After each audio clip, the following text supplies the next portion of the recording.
Something that I wish someone had said to me and that I wish I knew along the process is we all want the agent, we want the book deal, we want all of those things, but being published well really matters. What's good?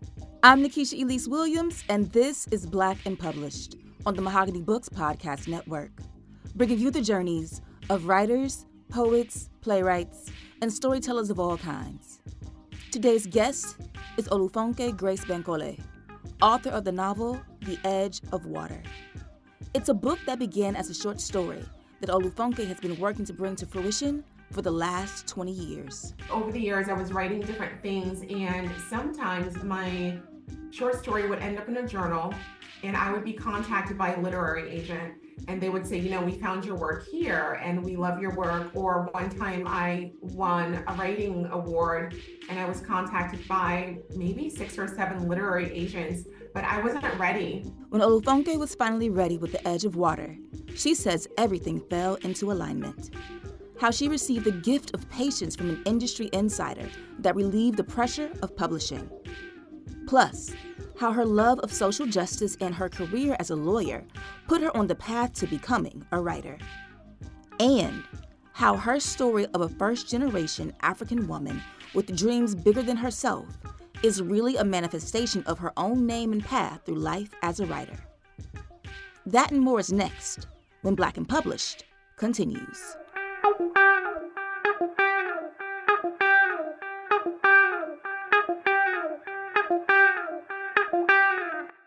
Olufunke, when did you know that you were a writer? I think I came into formal writing a bit later, maybe, than people who, from a young age might have known that they were a writer, or folks who decided to go to an MFA program. When I look back now on childhood and grade school, I think I'd always lean towards writing, but, like first generation, like a lot of first generation child of immigrants, the sort of internal and I think community pressure to be a lawyer, doctor, engineer. I think I internalized that people don't make a living out of writing. But for me, I was drawn to social justice, and that's what led me to law school. So it wasn't necessarily that I didn't want to be a lawyer. I was absolutely drawn to it, but I think I had been drawn to writing as a child, but just didn't think it was a way. And being drawn to the law profession through social justice, what was it specifically? Was there a specific event, a specific uprising, or something or catalyst that brought you to the law? Yeah, so when I was in undergrad, I was doing research about the inequalities in charging practices of prosecutors. So the basic idea is that all else being equal, Black defendants would always be charged more seriously. So I started that research in undergraduate. That led me to New Orleans because New Orleans had some of the starkest charging differentials by race and by class. And my project at that time was to, interview prosecutors, interview defense attorneys and judges to really try to understand why were there those inequalities. And I think that's what led me to law school. I really felt drawn to that work. What years were you doing that research and interviewing people in New Orleans? Because your book is very much a New Orleans story. Yeah, so what was interesting is that, I had gone to law school, and in 2004, when I graduated law school, I moved immediately within days, right? I had this project coming out of law school. I had won this fellowship, and the fellowship was that I would go to New Orleans to work with families who had children who were incarcerated. And this particular program was to help advocate for families, to help teach families how to advocate for their own children. So for instance, judges are more likely to send your child to rehabilitation rather than to lock up if family members show up and if they're able to make a case for why they think this would be a good program for their child. And so I think about 3 days after law school, I end up in New Orleans, and I was living there. I love the city. It was my first home after law school. It was the first place where I had my own apartment. You're coming out of school, you feel like you're starting this new life. And on my days off from work, I would, wander my neighborhood, go down to the French market, and I sometimes would see young West African women, market women, but who I knew were West African, some probably Nigerian. And I felt connected to them in some ways, right? Because we're from the same place. But also, I recognized that there was that separation economically. And the women in New Orleans, too, felt kind of distant, like they were far from home. And by the time Katrina hit, my work moved me away from New Orleans. And so at this point, I was in Florida. And I think I had just left New Orleans maybe a couple of months. I don't have the exact dates, but very shortly after I left, Hurricane Katrina struck. And so I was watching with the rest of the world in horror, and that sense of I had just been living there. I'd made friends. I was trying to call the people that I knew, get in touch with my friends, and the phone lines were dead. And so that was the connection for me to New Orleans, and thinking, when there's an evacuation order, where do people go? Where do people who don't have cars go? People who don't have resources, who don't have a way to get out, people who maybe haven't lived outside of the state or have family elsewhere. Maybe like some of the young market women or the West African women that I met, what would happen to someone who had more resources like me, but I didn't have family, I didn't have friends? Where would you go during a storm like that? And so that's how I started writing the short story that years later the novel would be based on. So when did you start that short story? Was it immediately like 2005? Yes. So around 2005, I wrote a draft of that story, and I can't remember if I sent it out that fall, that winter, or if I waited until, early 2006. But that short story was accepted in 2006 by the editor who has now passed away, Lawrence Goldstein of Michigan Quarterly Review. And he loved the story, wrote me a note about how much he really connected with the story. He said that, he'd gotten some Katrina stories, but that this one really stood out to him. And that was my first short story. So it just gave me that confidence, that boost, right? That I felt like I could do this. Of course, it would take many more years. Then we can talk about the realities of how long it really does take to get to the novel stage, because I think when you're starting out and you're wide-eyed and you get those, early first short story publications, you're excited and you're like, okay, my agent's around the corner, the book deal's around the corner, but it often happens in different ways. Yes, because Katrina was August 29th, 2005. Your book came out February 4th, 2025. So you've been on this Yes, journey with that yes, short story for almost 20 years. yes. Girl, what happened?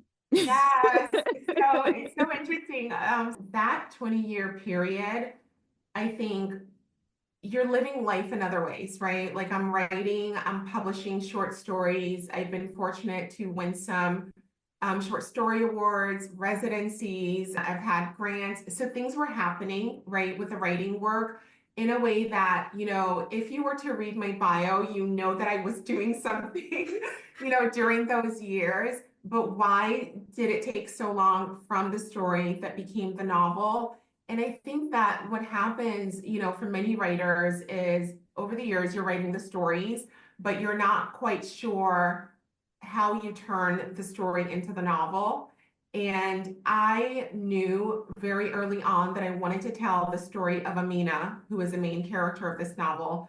She is the same young woman that was in that early short story. I knew that I wanted to tell her story. I knew that I wanted to tell her story in Nigeria and how she came to New Orleans and what her life was like leading up to the storm, during the storm, and after.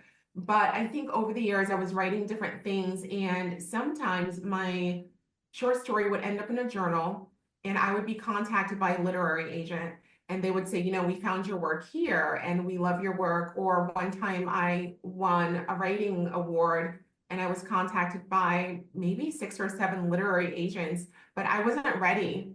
This was, I think maybe 2011, 2013, in that period of time. I just wasn't ready. I didn't have what I thought could be a book, right? And I remember even sending something that I thought was a novel at that time to maybe a couple of those agents, and it wasn't ready.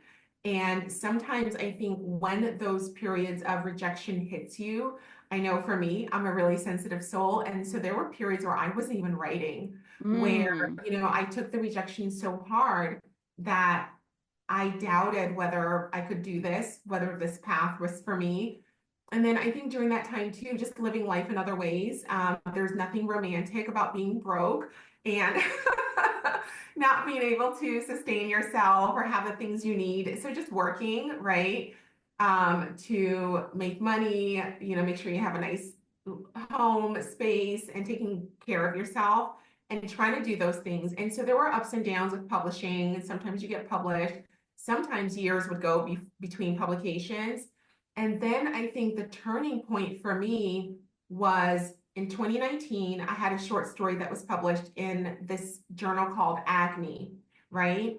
And in the summer of 2020, I think because we were all at home, the woman who is now my literary agent found that short story that had been published in 2019.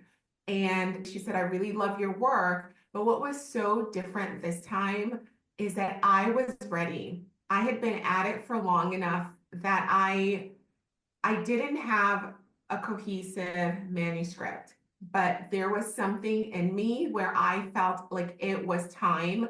And so I wrote her back and I said, I'm working on some things. I don't quite know what it is, but here are all the stories I've published. Here are some stories I'm working on. And what was also different about this agent is she really quite openly said, I love your work. I love what you do. So take your time, keep writing what you're writing, share them with me whenever you like. I'm not in a hurry. I'm Mm. going to be here.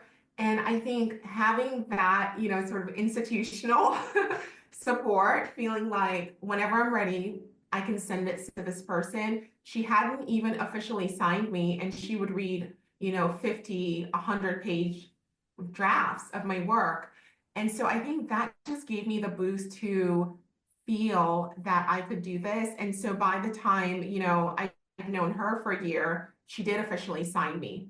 And then we started to get to the point where I knew I had a draft of something.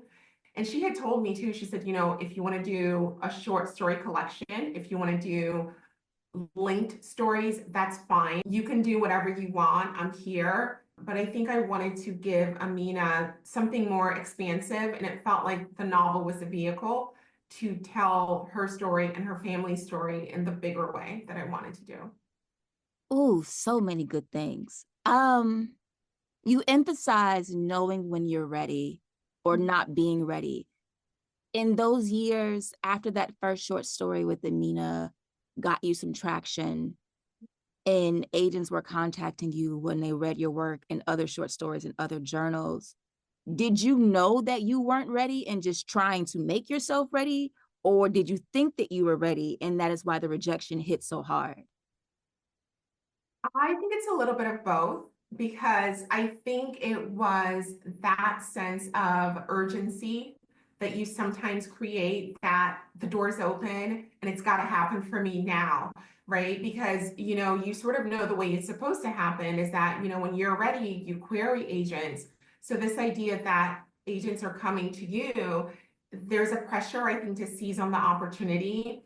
I believed in my work, but I think when I look back, that manuscript or whatever I shared with the agents back then just was not my best work. And I think it hit me hard because you just want it to work out. The writing world sort of makes you feel that you have to do it now. You've got to do it quickly. And if it's not happening for you the way that it's happening for other people, right? And you see it, right? I mean, if you could, like in the 20-year span, there were people I went to workshops with and I saw their books coming out, and you have to sort of sit within yourself and trust in your own timing. I mean, there are parts of this story that I know I could not have told 15 years ago or 10 years ago, that it just needed more time because Mm. my life changed and I became a different person in the process.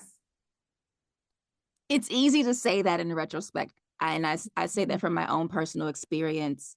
How did you get to a place of calm that brought you back to the page after those bouts of rejection when you admitted that you just stopped writing because you were rejected, that you were like, you know what, I'm going to keep telling this story and I'm okay that it hasn't happened yet? I think there's always been something in me, and I don't know if it's the spiritual, I don't know if it is being Yoruba, being Nigerian, if it's a combination, if it's my own internal fire, God-given, or maybe a combination of all of those things. But I think there's always been something in me that is just irrepressible, that does not give up, and that believes that I will get there, however long it takes. And I think that because other parts of my life have played out that way, you know, depending on what you believe, have this blueprint, you see how your life plays out in patterns. And I think I really believe that however long it takes, it's not going to happen for me the way that it happens for other people. That is part of my path, but it is going to happen. And so I think that I just kept going back to the page because I felt like I was meant to keep writing. And also, too, I would always have just enough success or good things happening, enough grace, enough people on my own path, writers I admired who encouraged me, who said kind things about my work if I went to a workshop, that it just kept going. It kept me going. So that when it finally started to happen, it moved quickly. You know what I mean? You're going for years, you're going for years. And then when it does happen, and when it is the right time, it aligns so quickly and you're not clawing, you're not struggling in the same way. And that's not to say that publication and all of that is not challenging or doesn't have its own ups and downs, but there's an alignment that I think also signal that, okay, this is the right time. The agent came, there was no pressure of she's going to go away if I don't deliver in the next few weeks. I felt pretty calm about that. And then I just felt supported. So then once you got into the process where, okay, this is the manuscript, what was that process like, sending it out and submitting it to the industry? At that time, my family and I were living in Egypt for a couple of years when my agent and I went on submission. So there was that big, I think it was like 10-hour time difference. And so coordinating when she officially sent out, when I would start hearing from her about anything she was hearing. And my agent was excited, and we'd worked together for 3 solid years of going back and forth and her giving me time to get things to her. So I felt like we were ready. And in retrospect, we were not on submission that long, but looking back, every minute of submission felt like a lifetime. The minute she said, okay, I've sent it out, you check your email 30 minutes later to see, because you do hear the stories of people who are like, I went on submission and an hour later we sold foreign rights, right? Um, and so we were on submission, and the imprints and the editors who said no always gave really wonderful feedback and wonderful rejection. And the reasons they said no would be like, oh, it's so literary, which for me, I took as a compliment because I really care about sentences and the way that the beauty of the words propel the story. Then we had a couple of editors who wanted to make changes, but the changes didn't feel aligned. And I really appreciate my agent, saying to me, what do you think about what this editor is saying? Is that something that feels aligned? And I would tell her how I felt. And we were all so matched up where she said, you know what? You're right. And I think we want someone who is who gets it and who is immediately excited. And I think also for me, having not had this happen for, at that point, maybe 17 years, I knew what I was writing at this point. I knew what I wanted to say. So I didn't feel as pressured to say, oh, an editor is interested. Let me see what I can do to make it sellable for them. And when we got to Tin House, my now editor, Elizabeth DeMeo, immediately loved it. She was excited about the characters. She had a vision for how to make it even better. And I think that excitement, something I'd like to say, because I know that a lot of your listeners are writers who are at different stages. And something that I wish someone had said to me, and that I wish I knew along the process is we all want the agent, we want the book deal, we want all of those things, but being published well Mm. really matters. Being published well will affect your well-being, your emotional, mental, spiritual well-being, even after they have said yes to your book. And so that means being with a publisher who values your work and you, who cares about what you've written, who cares what you think about the book cover, who cares what you think about the changes they want to make.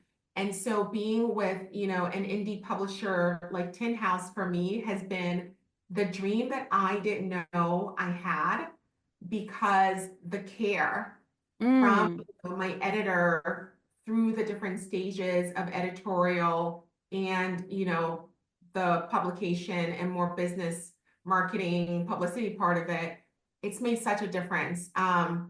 Having an editor who's responsive, right? I don't think I've ever gone 48 hours not hearing from my editor, always responsive. And not only that, and my editor, very meticulous, very, excellent at what she does, but also always kind, always with kindness, always with warmth. Even when we were making big changes or changes where maybe I felt resistant, always kindness so that it gave me time to sit with it and to really decide, how do I feel about this? Is this right for the book? And I think that, again, being sensitive, it really mattered for me in the process. And so now, that's the advice that I would give is before you get the agent, are they aligned? Do you like the way they talk to you? Do you like the way you feel when you get off the phone or when you get off communicating with them? And so I think this process has really taught me not just to have the thing, but how do you have it? Do you know what I mean? Yeah, that that hits. It Yeah. hits. So like the book is out, and Yes. I would say by your own admission, you have been published well. How do you feel? Oh my gosh. I am sitting constantly in a place of gratitude. And I do not mean that in a cliche way. I mean that feeling of not having it is not that far away. Do you know what I mean? Like, I remember being on the other side of it. I remember. And so the things that are happening now were the things I dreamed 10, 15 years ago, 5 years ago. I remember listening to Black Unpublished when Chris Stuck was on your show. Yes, I'm getting chills as I say that because I was in the same kitchen area listening to that show, right? And hoping, and I think I had my agent, but I didn't really have a manuscript that was ready. And I was listening to him when his debut came out, right? And so to be living what you were listening to years ago, to be navigating, a publicist telling you, this is your option. Do you want to do this? Do you want to? Like, what? I have a choice, things like that. So just sitting in a place of gratitude. Some of the doors too that have opened up for this book have been surprising, right? And something else that, I want to share for your listeners that are going to get to the point where their book is coming out, right? And there are different levels of rejection at that stage. There are going to be most anticipated lists. Some of those lists, you will not make them, but then you will make some lists that you didn't even know existed. Right. And there will be other surprises along the way of things that happen for your book that you can't compare to things that happen for other people's books. So, yeah, I just keep coming back to this place of feeling grateful. And I'm grateful for everything because I know what it was like not to have it. And what I'm witnessing too is that everything's about relationships. And I don't mean that in a transactional way, but everything is about how you're connecting to other human beings, how you are considering them. And in this process, I know that there have been doors that opened up for me because I had a relationship a long time ago, and it could have just been someone I met, someone I talked to who remembered me. And sometimes your name is just brought up in places, right? Your name will just be brought up in places where you're not even aware that maybe a decision is being made, and then something will come through with my publicist. And I'll just think, oh my goodness, like, how did that happen for me? And so, just to be intentional about how you move through this process and how you are treating others with kindness, with warmth, because we're all colleagues. We're either colleagues now or we're going to be colleagues. And I always try to keep that in mind. But yeah, just gratitude. Wow. Listening to you say that made me think of the Bible verse, your gifts will make room for you and they will bring you in the presence of great men or Mhm. women or people. So then let's get to the edge of water. Can you read something from the novel and then Sure. we can jump into this multi-layered story? The Edge of Water by Olufunke Grace Bankole is a novel that traverses from Ibadan, Nigeria to New Orleans to the U.S. West Coast. It follows the path of Amina. She's an ambitious and headstrong young woman determined to find her own way. But it's a course that puts her in the eye of the storm that is Hurricane Katrina and forces her and her loved ones to reckon with family history and lasting legacy amidst the tense backdrop of divining fortune tellers and belief in personal destiny. Here's Olufunke. So I will read when Amina, the main character, has just landed in the city of New Orleans. Amina, shells in the shape of light. The way I met this city is how I return to it now in my remembering. That warm, heavy afternoon, voices close, carried away, then fading, has lingered in all that would come after. The backseat window of Fatima and Rashid's car framed each street like a scene. Cold from the inside air, I held my sweater between my legs. Even in America, things could be this way. Bed sheets hung over broken windows and metal doors as thick as jail cell bars. Then just a block later, houses the size of a palace, forest green lawns, and fountain odes to Greek goddesses. Just like home, the rich lived their wealth wherever they pleased, the plight of the rest be damned. This is America? I asked Fatima between the console. Ah, what? Rashid yelled over his shoulder. You mean to tell me you don't see the dollars growing on those branches? He pointed toward the windshield at the large hovering trees. On one was hung, deliberately it seemed, a gigantic necklace of green, purple, and gold. I swore I'd been here before. Rashid squeezed Fatima's thigh. Maybe we should take her back to the airport, Abi. He laughed gratingly to himself. Their apartment, 2A, was in the top left corner of a grass-green duplex with yellow windows. The house looked happy, like a fable from a childhood book. It was larger than anything I'd dreamed. Does someone else live with you? Just you now. Rashid turned to Fatima and they laughed.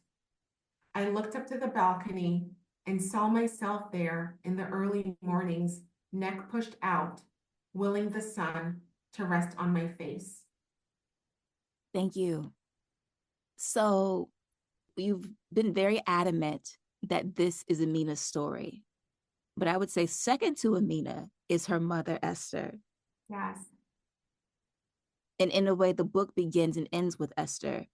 In telling the story of how Amina came to New Orleans, you have to tell her story of being in Nigeria. And it is evident from the opening lines with the oracle that she's from a line of hard women who survived tragedy.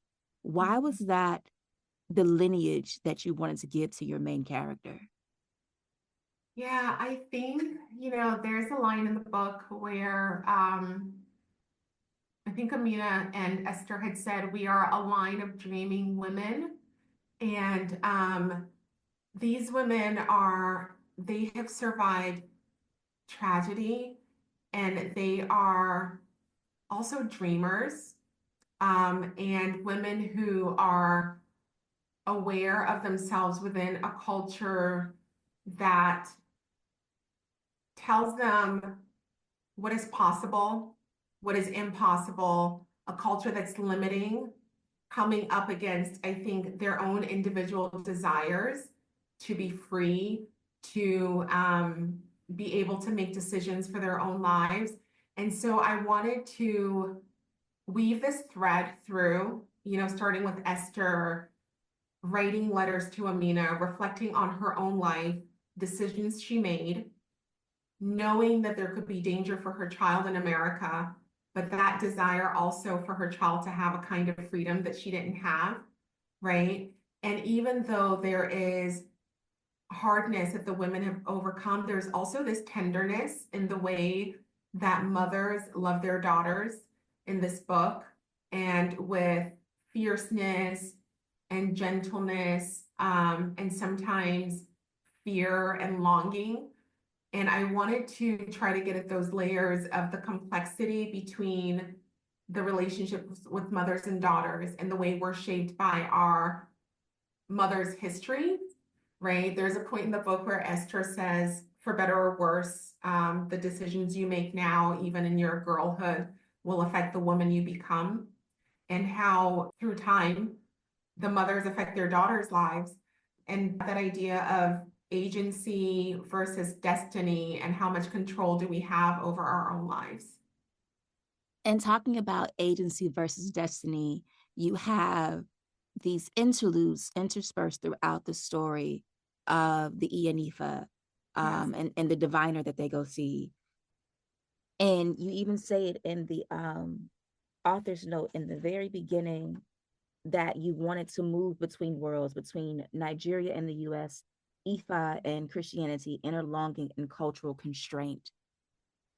How has your Yoruba heritage and the system of spiritual practices of Yoruba influenced this story that is very much about trying to see something, but always being beholden to the path that your God or your spirits or your guiding lights have laid out for you?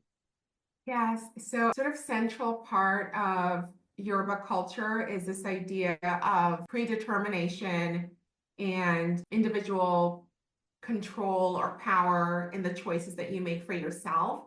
I think it's a constant battle. For instance, when you are named as a child in Yoruba, you are sort of the embodiment of your name. You will become that name. And so parents are very careful and very thoughtful in the name that they give their child, because you will live that out, right? Is the belief.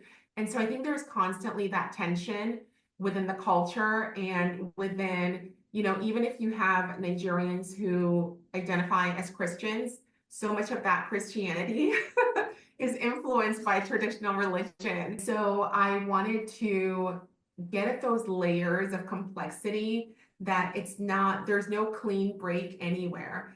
And that in between this with Christianity, traditional religion, the world above, the world here, being Nigerian, American, African American, and the movement between the different worlds. I really wanted a novel that I think structurally was complex enough to honor the complexity of the cultures, of the women, of the layers of identity, of, so many people are in between and in between worlds and in between belief systems. So first I have to ask you, with that said, what does your name mean? Olufunke. So Olufunke means, literally translated, it means God gave me this child to care for. More loosely translated, it's God takes care of this child, right? And Literally, so, God does not play about you. oh my God, see, I kind of think that's true. Like, literally, your name means God don't play about me. Tread light. Love that about Nigerian names, right? Because you're like, this is actually who I am. So I know I'll be okay. Yeah, and I love that. I love that. It kind of sets you on your path. Going back to the novel and the tension between being both and then also sometimes neither, because I think Mhm. there's space for that too in Amina's journey, especially once she gets to New Orleans. Even though she always wanted to come and have this life of her own, she is still kind of unmoored and untethered from all that she's known leaving Nigeria, especially Yes, as a young adult, but a grown person. yes. Um, and putting her in the markets where you saw the market women and having Mhm. her form these relationships, you see the fragility of her life when the Mhm. storm comes. You talk Yes, about in the historical note at the end of the book how you came to put Amina in the Superdome as the yeah. storm was coming. Can you talk about that story for a bit? Yes, so I remember from watching news reports even at that time, and also in going back and researching that I think in the few days leading up to the storm, there was a sense with many people, of course, in that region who have been through similar storms. And so, that they were prepared or that they weren't as scared. And then there was a moment, I think, very close, maybe in the hours of the day before, where there was sort of this tension in the air of people thinking this one feels different. This one, there's some impending sense of devastation or that this feels like something different is going to happen here. And, there are decisions that I made absolutely to honor what really happened in Katrina and wanting to be respectful of that. But, I've said a few times before that there is no amount of horror that I describe in the book that actually matches up to the real life horrors that people experienced. And the Superdome was one of those places where some of the very worst things happen. And it sort of became a symbol for the lack of preparation and care for the humanity of so many people. And in having Amina in the Superdome was not to sensationalize it. Many people, many more people than should have been, ended up in the Superdome in those hours leading up to the storm. And the most devastating part was in the aftermath.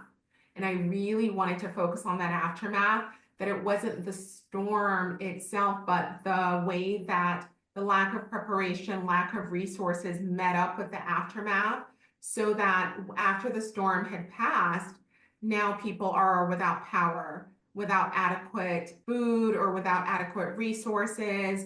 There were people who were ill. There were people who had been away from home for several days and, who didn't have the things they needed for their babies and medicines. And the fact that it took so long to get to people who were in need, and that there was overcrowdedness. The plumbing had stopped working. And I wanted to be able to tell that story through Amina's experience. Joseph, another character in Amina's circle who ended up in the Superdome, had a different experience than Amina, but could witness some of the things that happened with her. And, having lived in New Orleans, I wanted to write the story respectfully without sensationalizing. And I wanted to be able to do that as sensitively as I could. Like, it's so heartbreaking. But Mhm. then, to your point about the Superdome and Mhm. the aftermath of the storm, I don't remember what time it hit either, but I do remember from being in television and news and doing stories and hearing all the sound bites of people talking about hearing the water rise in the night.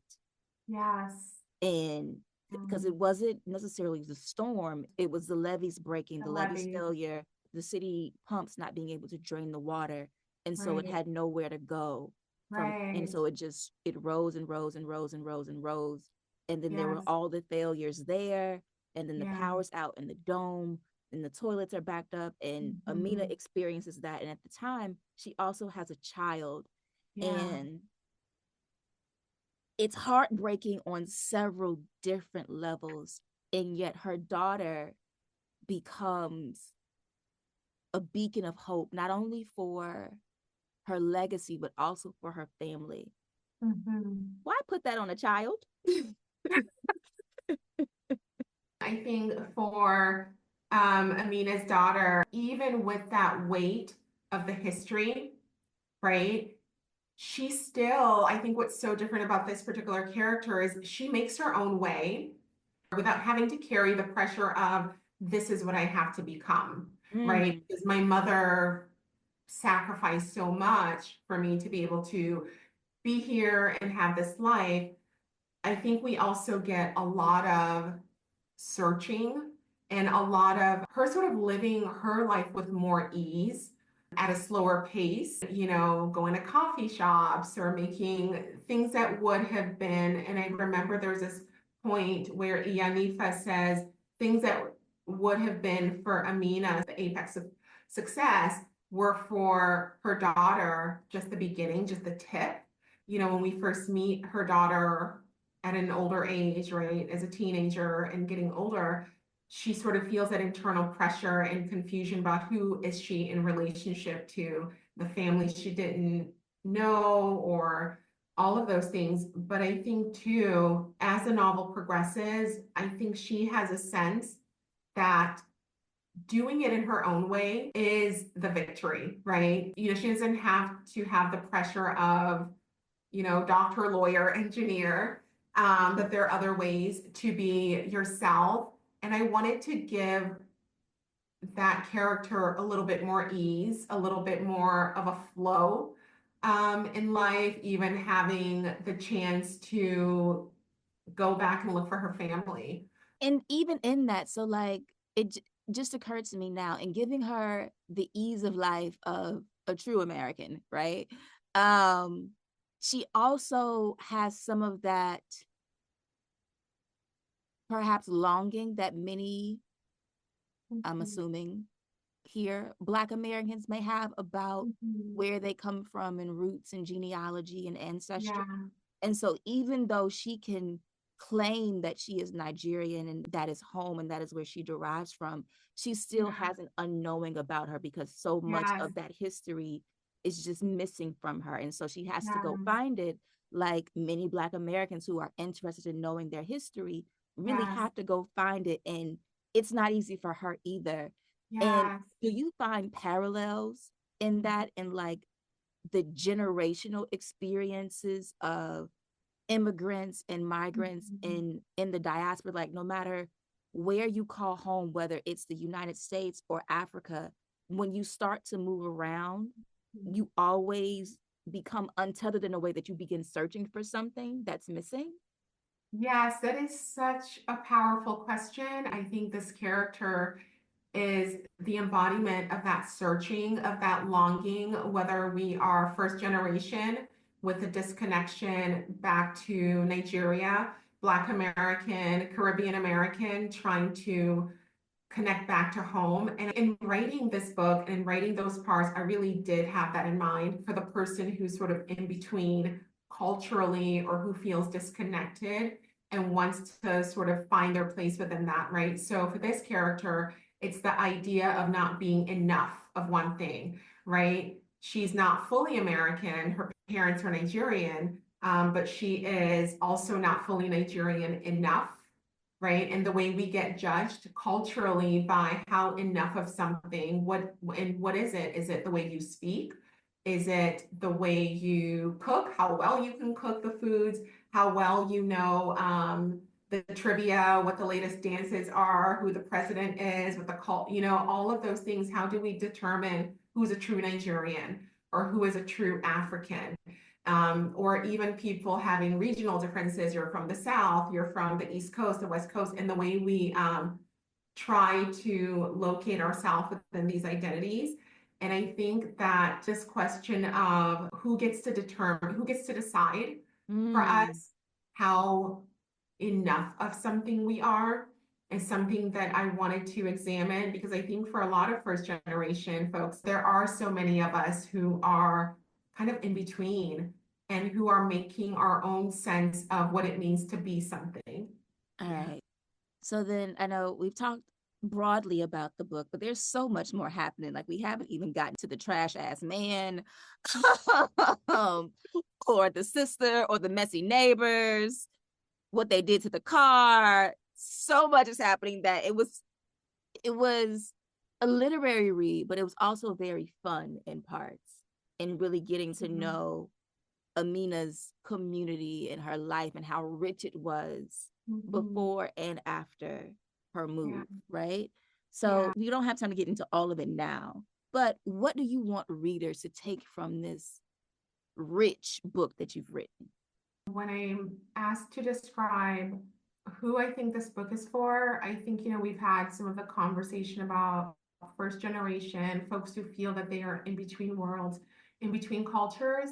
And I think too, it is about the dreamer in all of us who really is striving to create for themselves more than what they're being told they can have, more than you're being told you can have by your community, more than what your fears tell you you can have, more than what your culture says is possible for you, or what your religion even says is possible for you. So I think this idea of being irrepressible and reaching for a life that feels like it's calling for you within you.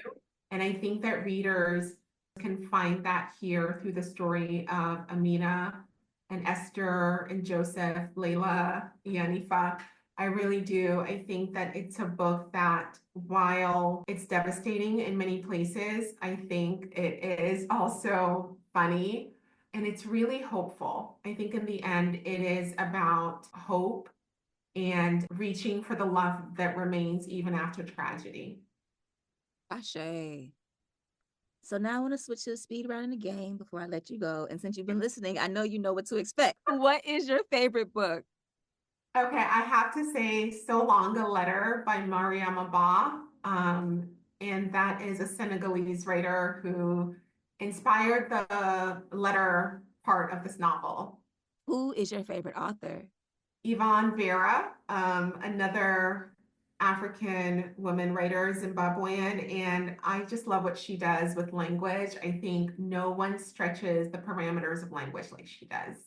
Mm. So to that end, who is your favorite poet? Because I know you have one. I have loved Rumi. I think that sort of taps into my spiritual longing, the way that Rumi really talks about longing. I don't think anyone describes it in quite the same way.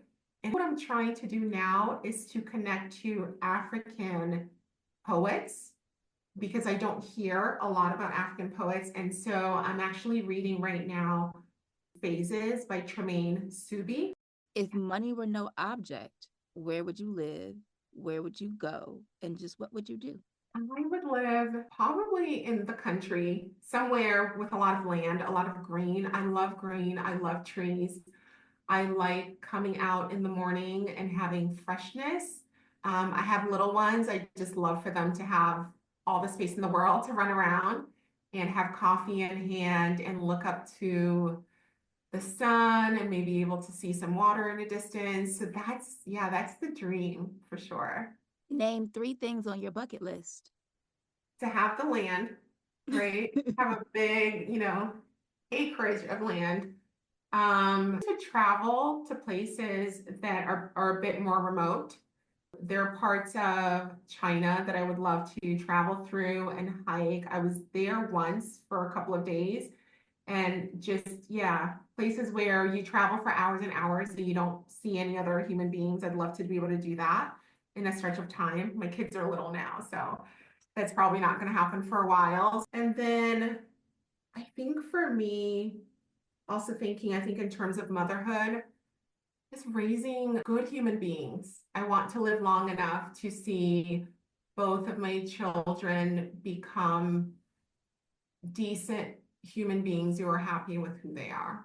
Yeah, Hmm. that's a prayer in my heart for sure. What brings you joy?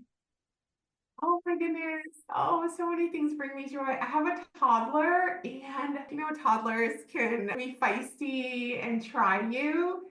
And then just sometimes the snuggle, the hug, or the cheek to cheek just brings me so much joy. I was traveling for a few days and I hadn't, hugged my toddler in a few days. So it just, coming back home and getting to do that. So yeah, that was a moment, especially because, it sort of contrasts with the tantrums I'm and the like, dance.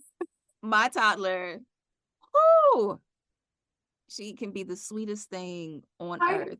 But baby, when she goes up, she goes up. It's like you knucking and I'm ready to buck, but you're 3. So, what brings you peace? the simple things. I love coffee.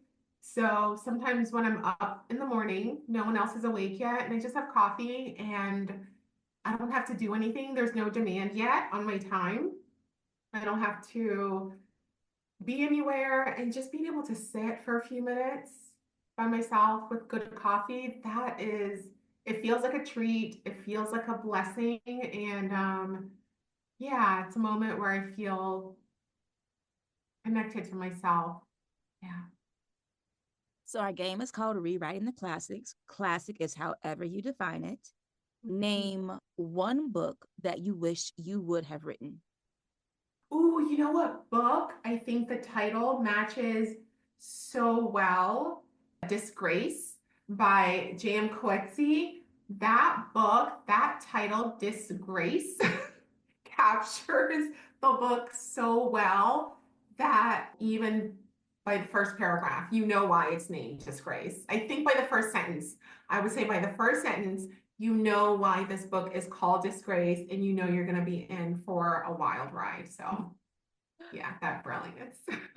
Name 1 book where you want to change the ending and how would you do it? It's a book that I love, Butterfly Burning, Yvonne Vera. I love this book, but it does have maybe the inevitable tragic ending. And I think I am wanting more hope and beauty for Black women, wishing that it didn't end like that for that character because the book is so beautiful and hopeful. Yeah. And now, my messy question. Name a book that you think is overrated or Oh, overtaught and why. You can do dead people. I always tell folks you can do dead people. I'll give a general answer. There are some books that, maybe it's really hyped up, and I think publishing is subjective, but you read it and it definitely gives you hope and confidence that you can make it too.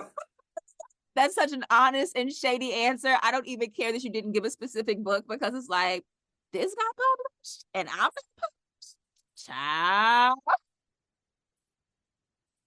There's hope for you as well. And who knows, someone could read my book and be like, okay, it's my turn. Um, they won't, It's but so funny. I have not, I should have brushed up on this so I could come ready. But I like that I wasn't, then it felt more organic, right? So yes. All right, so final question. When you are dead and gone and among the ancestors, what would you like someone to write about your legacy of words and work that you left behind? oh, that's really lovely. I think I would like for someone to hopefully say that I cared about the language and the beauty of language as the vehicle for meaningful storytelling. Big thank you to Olufunke Grace Bankole for being here today on Black and Published. You can follow Olufunke on the socials at olufunke.grace.bankole on Instagram. And Olufunke is spelled Olufunke, Grace, and then Bankole is spelled Bankole. And make sure you check out her debut novel, The Edge of Water. It's out now from Tin House. You can get a copy of the book from Mahogany Books and get 10% off your first purchase using code BLACKPUB at checkout. And that's BLKPUB. That's our show for the week. If you like this episode and want more Black and Published, head to our Instagram page. It's at Black and Published, and that's BLK and Published. There, I've posted 2 bonus clips from my interview with Olufunke. One about how she feels now that her dream has come true, and why, as a West African woman, New Orleans feels the most like home. Make sure you check it out and let me know what you think in the comments. I'll holla at y'all next week when our guest will be Jill Tu, author of the dystopian YA novel, The Dividing Sky. Capitalism has wired us in a lot of ways to think that our lives are valuable because of the value that we can create for somebody else, right? How much money you can make for somebody, or even for yourself, but it comes down to literal dollar figures. And the message for the book, and what Liv and Adrian eventually come to discover, is actually no, life is inherently valuable. That's next week on Black and Published. I'll talk to you then. Peace.